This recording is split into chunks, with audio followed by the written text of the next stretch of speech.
Bismillahirrahmanirrahim. Assalamualaikum warahmatullahi wabarakatuh. Saya Ziratul. Di sini saya akan menjelaskan tentang kriteria kamus dan fungsi kamus. Yang pertama yaitu saya akan menjelaskan tentang kriteria kamus. Tidak ada kamus yang lengkap atau kamus yang sempurna. Yang ada yaitu adalah kamus yang baik, yaitu kamus yang memenuhi kriteria atau karakteristik kamus yang seperti ditegaskan oleh para leksikolog. Menurut Syihabuddin, paling tidak ada 4 syarat yang harus dipenuhi agar kamus menjadi ideal, yaitu yang pertama kelengkapan. Jadi ada beberapa hal kelengkapan yang semestinya dipenuhi oleh kamus yang ideal, yaitu bentuk fonemis kata, yang kedua struktur morfologi kata, dan aneka sintaksis yang memungkinkan dialami oleh kata itu, dan makna kata yang ditimbulkannya, serta mana-mana yang terkandung di dalamnya. Yang kedua yaitu keringkasan. Kamus yang baik, salah satu karakteristiknya adalah memfokuskan pembahasan dan uraiannya kepada hal-hal yang substansial. Yang ketiga yaitu kecermatan, berkaitan dengan objektivitas uraian sebuah kamus. Untuk meraih objektivitas itu biasanya kamus yang baik dilengkapi foto atau gambar, ilustrasi, dan contoh.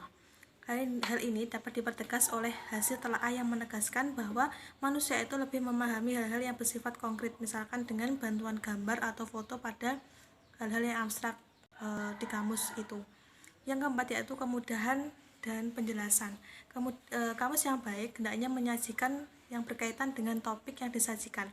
Di samping itu, informasi hendaknya disuguhkan secara sederhana sehingga pembaca dapat menangkap makna dengan mudah. Untuk memudahkan pemahaman, biasanya digunakan sarana penjelas seperti tanda panahan atau pemberian warna yang menonjol sehingga memudahkan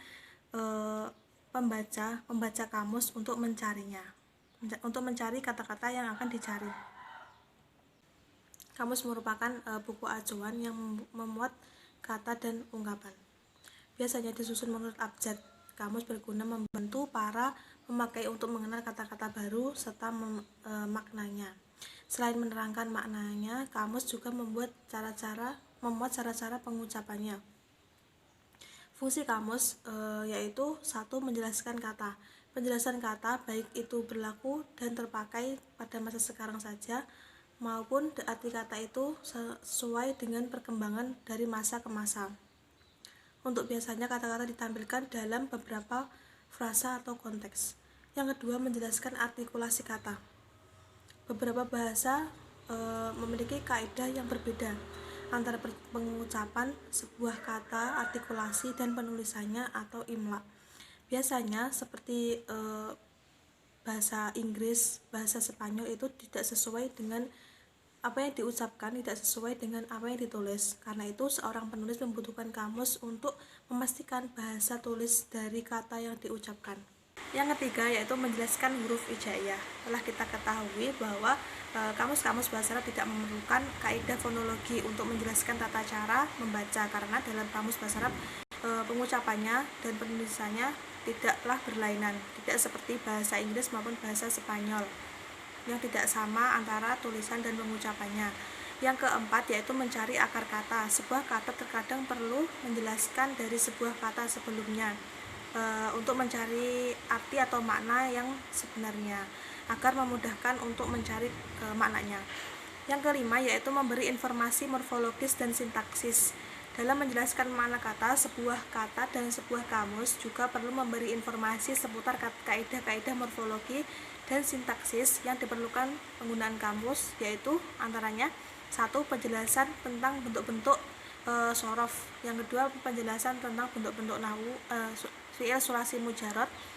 Yang C yaitu penjelasan mengenai gender sebuah kata. Lo sing ngepas teh wayahe duduk aku. Tes. Tenan lo ya? Iya. Yang D yaitu penjelasan tentang jamak taksir. Yang E yaitu menjelaskan tentang fi'il lazim, dan yang terakhir urgensi mengenai ilmu sorof. Yang keenam memberi informasi penggunaan kata. Jadi salah satu fungsi kamus yang terpenting adalah menjelaskan tingkat penggunaan sebuah kata yang disesuaikan dengan suatu konteks bahasa dan gaya bahasa. Untuk menjelaskan hal ini perlu memperhatikan hal-hal berikut, yaitu yang pertama kosakata lama dan kosakata baru. Yang kedua yaitu tingkat keumuman sebuah kata. Yang ketiga tingkat budaya dan sosial.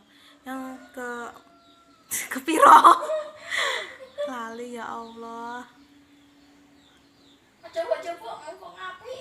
langsung ya gak sah Yang kedua yaitu penjelasan tentang jamak taksir. Yang keempat penjelasan tentang fi'il lazim, dan yang terakhir urgensi ilmu shorof. Yang keenam memberi informasi penggunaan kata. Jadi salah satu fungsi kamus yang terpenting adalah menjelaskan tingkat penggunaan sebuah kata yang disesuaikan dengan konteks bahasa dan gaya bahasa. Untuk menjelaskan ada beberapa hal yang harus diperhatikan. Yang pertama itu kosakata lama dan kosakata baru. Yang kedua keumuman dari sebuah kata tersebut. Terus yang ketiga tingkat budaya dan sosial. Kemudian tingkat spesialisasi atau kekhususan. Terakhir tingkat penggunaan kosakata berdasarkan letak. Yang ketujuh memberi info lainnya. Maksudnya kamus-kamus yang dulu maupun yang sekarang itu hampir tidak pernah meninggalkan informasi lainnya. Contohnya informasi mengenai nama orang, informasi mengenai tokoh, nama tempat, dan lain-lainnya. Sekian yang dapat saya sampaikan. Wassalamualaikum warahmatullahi wabarakatuh.